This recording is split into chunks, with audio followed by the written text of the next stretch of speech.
Thank you, Alex. Thank you, Joan, for being here, bringing back memories.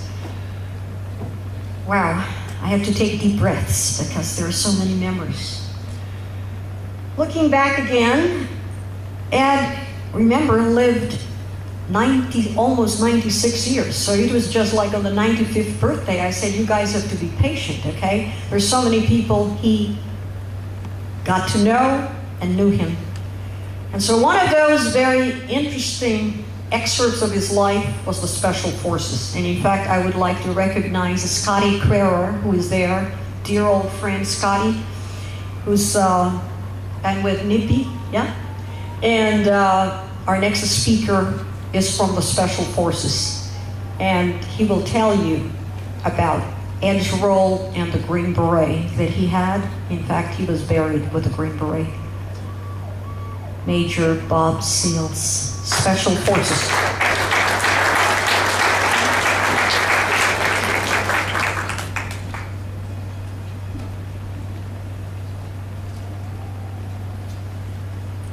Oh, wow. I'm going to deviate a little bit from my script. Unfortunately, my beautiful wife and my outstanding son are not here today. They're in Florida. He was recently selected for the Team USA polo cross.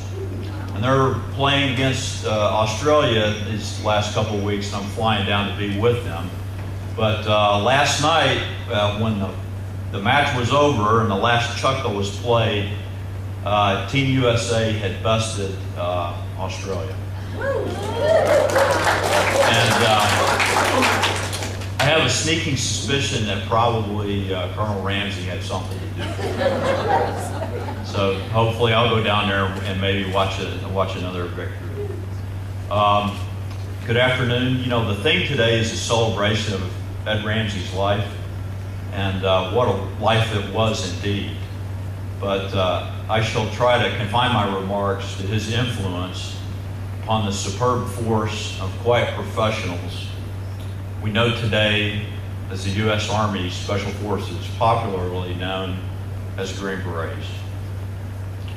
Simply put, Colonel Ramsey was Special Forces before there was Special Forces. Army Special Forces was established in 1952, largely upon the wartime experiences of the European Office of Strategic Services, the SOE, and Pacific Philippine resistance leaders such as Volkmann, Fertig, and of course Colonel Ramsey. They had no unconventional warfare training or manual, but wrote one, quote, in blood upon the enemy's breast, unquote, to borrow one of General MacArthur's colorful phrases.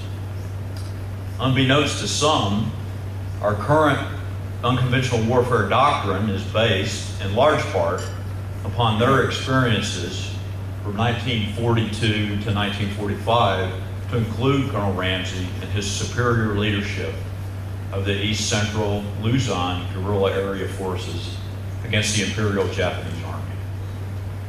In 2001, when Colonel Ramsey came to Fort Bragg to speak to the Special Forces officer qualification class, which included 2 Japanese officers, by the way, and one of those officers, after the lecture, came up to him and told him, "Sir, by the way, my father was trying to hunt you down and kill you during the war." But anyway, afterwards, we at Fort Bragg were proud to award him the Green Beret and the Special Forces tab for his wartime service. It was only about 56 years late, but it was an award he was proud of, and as I used to remind him, he earned his beret the old-fashioned way behind enemy lines. So, sir, I'd like to take the opportunity to thank you once again for your great service to our nation, our Army, and the Special Forces Regiment. Dia Presso Liber.